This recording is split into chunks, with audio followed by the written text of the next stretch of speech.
going to read some MCQE1 practice questions, which is a free resource present on Medical Council of Canada website. And these are 55 questions. We're going to read the questions, the answers, and I will quickly finish through them. And so stay with me, guys. Let's start. Number one question. In a well designed randomized controlled trial of a drug to treat chronic hepatitis, the case fatality rate was lower for patients who were given the drug.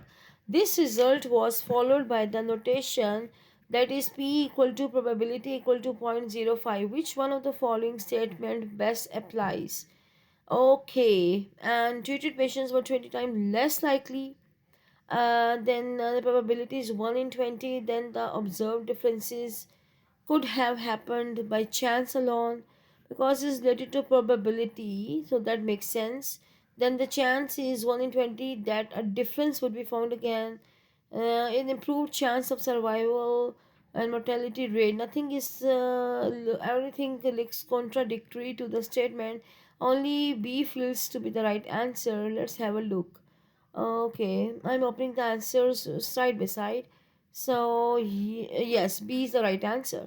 The notation that is P equal to 0.05 indicate that there is a 5% probability, that is 1 in 20 chance, that the observed differences in case fatality rates between the treated and the untreated groups could have occurred due to chance alone. That observed differences could have occurred due to chance alone. This significance suggests that the results are unlikely to be due to random variation, thus supporting the efficacy of the drug in reducing mortality. The p value does not provide information about the magnitude of effect, nor does it predict future outcomes, reflect individual patient outcomes, or measure. So all the other options are incorrect. That's why. Therefore, all other options are incorrect. Okay. Now I go towards the second question, and the second question says so. A 25-year-old man presents to your clinic with a 2-month history of swelling, pain, and inflammation in his knee. He has been experiencing low back pain and morning stiffness for 2 years. Which one of the following is most likely to confirm the diagnosis? Alright, so basically, I feel like this is a question of ankylosing spondylitis that I can see because of the young age, 25 years old, and then 2 month history, there's a bit of chronic history, and then swelling, pain, inflammation, and the low back pain. Okay, so if I think about ankylosing spondylitis, answer would be radiography of the sacroiliac joint. That answer seems senseful. Okay, let's see. Question number two answer is right, radiography of the sacroiliac joint. The clinic visit is suggestive of spondyloarthropathy, ankylosing spondylitis, as per my view as well. Radiography of the sacroiliac joints is crucial in confirming this diagnosis, as radiographs can reveal what sacroiliitis, that is a hallmark of ankylosing spondylitis. Okay, this imaging can show changes such as joint space narrowing, sclerosis, or erosions, which are indicative of the disease. Uric acid level is typically used to okay, the others are incorrect. Okay. Next, we are going to look at the next topic, that is next question. I mean to say that is let's have a look. A 78-year-old woman presents to your clinic after she is found to have a 2 centimeter hypoechoic thyroid nodule, that is a 2 centimeter hypoechoic thyroid nodule on ultrasound. She feels well and does not report hoarseness, dysphagia, or hyperthyroid symptoms. Her medical history includes type 2 diabetes and hypertension. She has never had head or neck radiation, and there is no family history of thyroid cancer. Her thyrotropin level is 0.10. So thyrotropin level is what? 0.10. Which one of the following is the best next step? That is low. Thyrotropin level is low. Normal is 0.34. They have given the normal values. Then the thyrotropin or TSH hormone level is low. So TSH level is low. That means that must be having hyperthyroidism.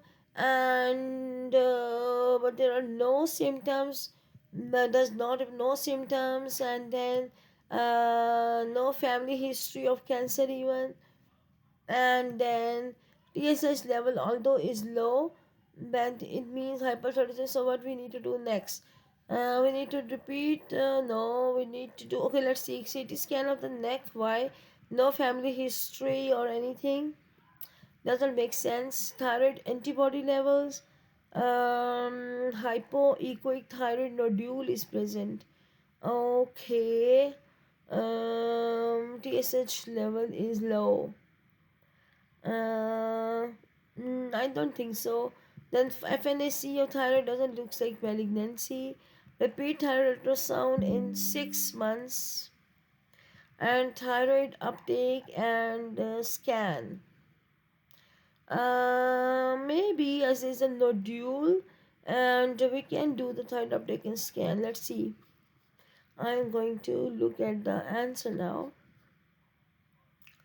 Okay, the question number 3 answer is thyroid uptake and scan. Very good. The answer is right. Thyroid uptake and scan. Serum thyrotropin measurement and neck ultrasound are recommended in all patients with the thyroid nodule. Alright, a suppressed thyrotropin level suggests an autonomously functioning nodule, and a thyroid scan with iodine should be performed. If the thyrotropin level is normal or high, FNAC should be considered. Very, very important things to remember here, that if there's a suppressed thyrotropin levels, so means there is a functioning nodule and thyroid scan is needed. But if the thyroid level is normal or high, so if they are normal or if they are high, then FNAC biopsy should be considered. CT scan is inappropriate and is no history of thyroid cancer in the family and no neck radiation history. And low thyrotropin level indicate a low risk for nodule being cancerous. A repeat ultrasound will delay the diagnosis. But if the thyroid level is normal or high, we have to opt FNAC of the thyroid. Now the thyroid level is low, so therefore we opted thyroid uptake and scan. Alright, the next question. A 77-year-old man presents to your clinic because of incontinence for the past 2 months. He says that his bladder always feels full and he frequently loses bladder control during the day and night. For the past year, he has had to urinate every 2 to 3 hours and has had nocturia. Which one of the following is the most likely diagnosis? So basically, the features are basically elderly with incontinence for 2 months and loss of control, especially during the day and night, and urinate every two to like lots of urine. He has to do polyuria, nocturia. So interstitial cystitis doesn't make sense. Prostate cancer, no. Neurogenic bladder, not at this age. Chronic cystitis, no. So by ruling out all the other ones, we reach to E. Let's see if that's the right answer. Let's see. Okay. Okay, great. This is the right answer. Overflowing incontinence. The described symptoms are characteristics of overflowing incontinence, which occurs when the bladder is unable to empty properly. I am reading from here, guys. The overflow incontinence, right? Why? Because occurs when the bladder is unable to empty properly, leading to frequent leakage as the bladder overfills. So, leakage, frequent leakage. This condition is often due to bladder outlet obstruction, commonly caused by BPH, not a prostate cancer but BPH in older men, which aligns with the patient age and symptoms. So, next thing is interstitial cystitis. Does not make sense. Prostate cancer will have some other symptoms as well. Then neurogenic bladder, other neurological symptoms will be there, and chronic cystitis will present with pain and dysuria. So therefore, all of these were wrong options. Question number 5. An 8-year-old boy is brought by his mother to your clinic because of a 6-month history of a persistent cough. So 6-month history of persistent cough. He has single bark like cough and about 20 times daily, and the long chronic cough there is bark like. He does not cough through the night. His mother mentions that he has been shaking his head and blinking more frequently throughout the day. Which of the following patient history would be most important to consider? This is something chronic, right? It's not acute. That should tell us acute condition or something like croup. No, it is something chronic going on for last 6 months. All right, and then he does not cough. No, through the night. His mother mentions shaking his head, that is something important, blinking, and frequent vomiting doesn't make sense. Family history of epilepsy does not present like that. Academic performance and exposure to allergens. So we're ruling out this makes sense. Let's see, is it the right answer or not? Yes, right. The answer is right. The answer was academic performance. So the presentation is suggestive of a what? Tick disorder. The most important aspect of the patient's history to consider is his academic performance. This is because tick disorders like Tourette syndrome, often co-occur with neurodevelopmental disorders like ADHD or learning disabilities, which can impact a child's academic performance. So basically, they want us to remember that T I and C. Tick disorder, that is also known as Tourette disorder, that is basically linked to some other developmental conditions like ADHD or learning disabilities, or therefore academic performance is definitely affected. Evaluating his academic performance can provide insights into whether these tics are affecting his ability to concentrate and succeed in school, which is crucial for his overall development and well-being. All right, rest other options were totally does not making sense. Okay, next one. Question number 6. A 42-year-old woman presents to your clinic and shares that her husband is physically abusing her. A few days later, you receive a call from a police officer who says she is investigating a complaint made by your patient against her husband. The police officer explains that she needs medical information from you for the investigation. Now is the ethical scenario. Which one of the following is the best next step? Call the police officer after you review the patient's file. Okay, we already know that the patient shared with us that patient already shared with us husband is abusing her, and then the police officer made a call to us because she's investigating a complaint made by the patient against her husband, and then the police officer needs some medical information for investigation. This is basically confidentiality scenario.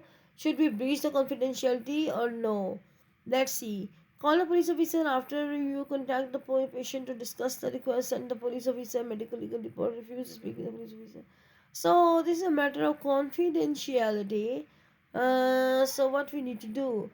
I'm not very much sure about that. Let's have a wild guess. Wild guess means rough guess. Maybe contact the patient to discuss the request.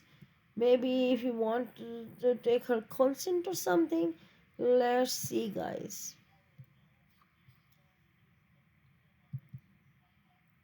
Yeah, contact the patient to discuss the request. The answer is right.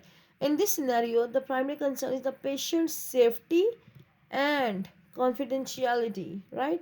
The best approach respects the patient's autonomy, consent, confidentiality, ensuring that any disclosure of medical information is done with her consent. Discussing the request with the patient allows her to be involved in the decision making process and ensures that her wishes are respected, which is crucial given her vulnerable situation. Calling the police officer back after reviewing the patient file, the other options are totally wrong then. No need to waste time because, as we already understood what happened in the scenario, what they wanted to ask in the scenario. Right, so there was a scenario of confidentiality, patient autonomy, and consent. Right, the next question, question number 7. A 36-year-old woman, gravida 2, para 1, aborta 0, presents to your clinic for her first prenatal visit. Her pregnancy is at 14 weeks of gestation.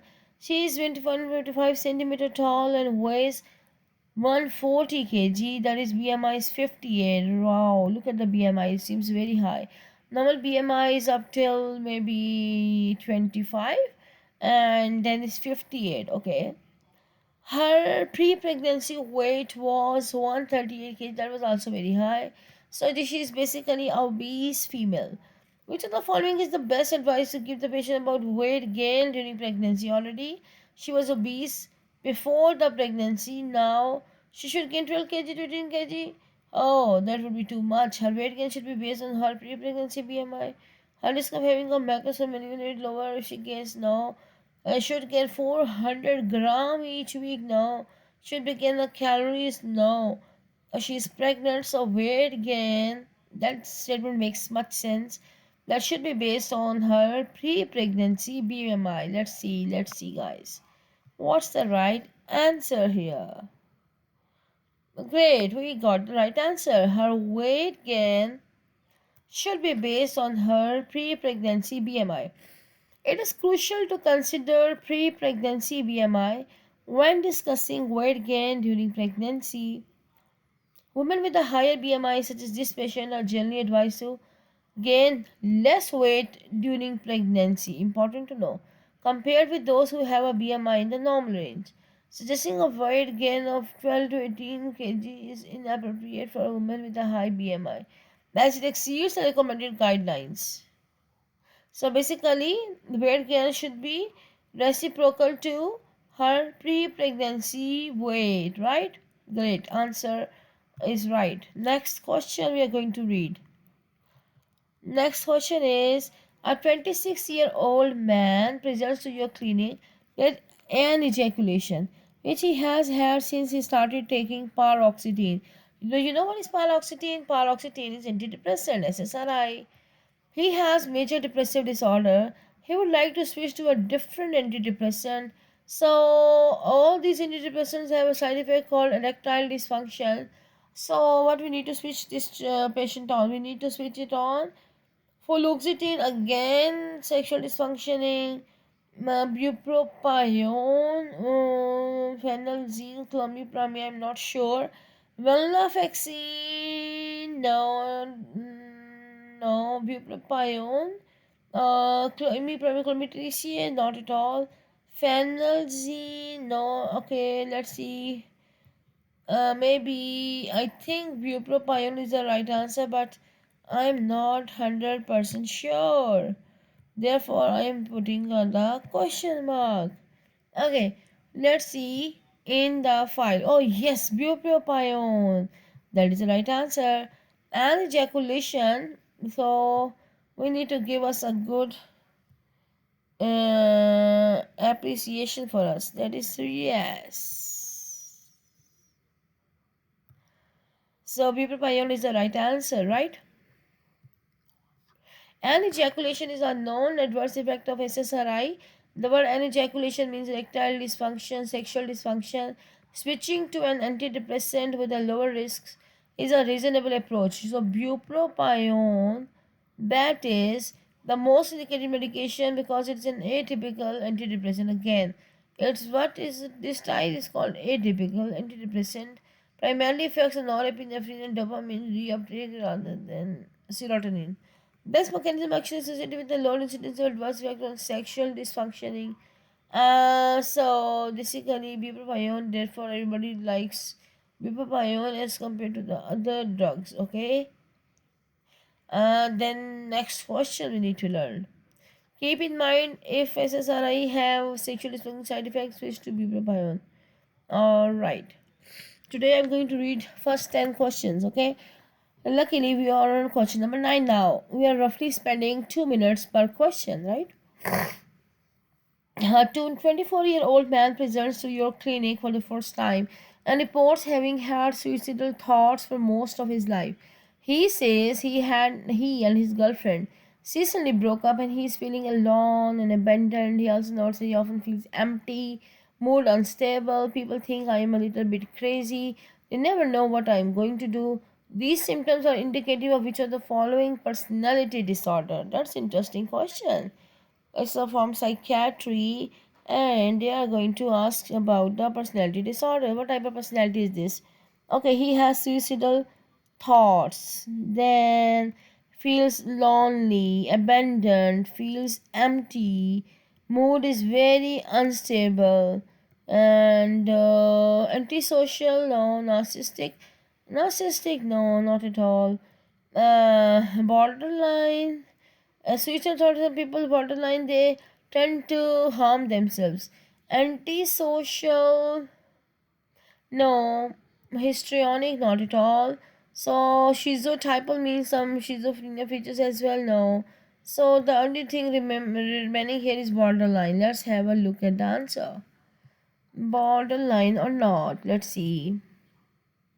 Yes, borderline. Yes. So the answer is correct. The patient's sense of abandonment following a breakup and the perception of being unpredictable to others align with borderline personality disorder, characterized by instability in the relationships. They have very unstable relationships, they have unstable self image and emotions, and they feel empty basically and have an unstable mood. Feeling empty and unstable mood are indicative of borderline personality disorder. An individual with this disorder often experiences intense emotional fluctuations and a chronic sense of inner void.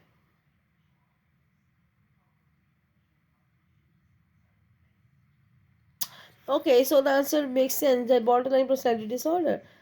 Luckily, we guessed it right. Next, the last question for today is question number 10. And believe me, guys, I'm doing this for the very first time.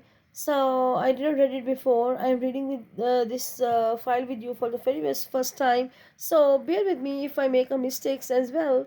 So, these questions seem easy, but if I encounter a tough question, maybe I can be wrong. Let's see. A 42-year-old man presents to your clinic for follow-up. First thing is 42-year-old age, right? He has been experiencing paranoid ideation. Began 8 months ago. After a few weeks of treatment, he was able to return to work as a teacher. His delusions were limited to the belief that co-workers were sending messages about him, suspicious of others. Through various hand signals, he has had no auditory hallucinations and has retained a good range of effect. Okay, no hallucinations, and just seeing and feeling that there are some delusions. Hallucinations are not there, delusions are there.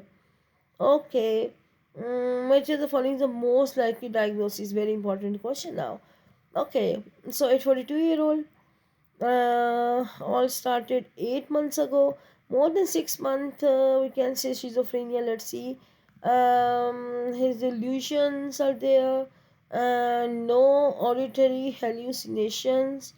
Okay, so delusions are there, yeah. Schizoaffective, no. Body dysmorphic, not at all. Delusional disorder, major depressive disorder with psychotic features, no, doesn't make sense. Okay, paranoid. If he says paranoid, uh, then just a delusional disorder for 8 months doesn't make sense to me. Schizoaffective or schizophrenia. Schizoaffective or schizophrenia. A big question mark. I'm not sure about schizoaffective. What is the type like? And schizophrenia.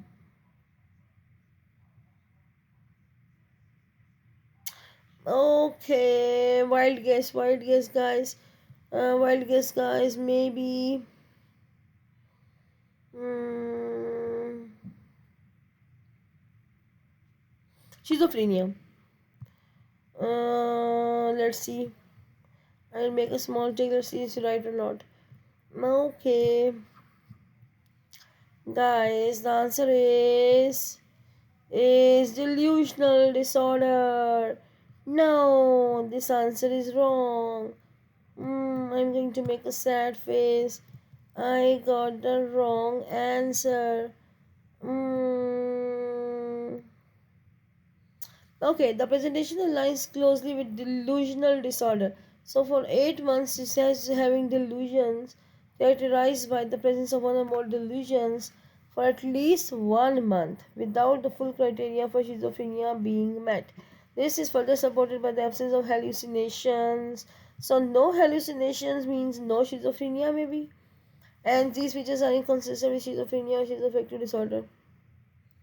Okay, hallucinations and mood disturbance are prominent in these disorders.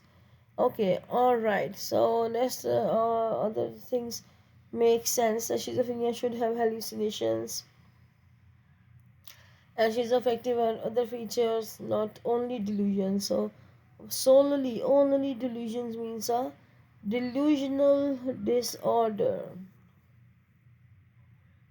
Alright, guys. Thanks so much for being with me and watching this video. And I will continue with the rest of the MCQs later. So, starting from MCQ number 11. And I'm signing off for now. Have a nice day. Take care. Bye.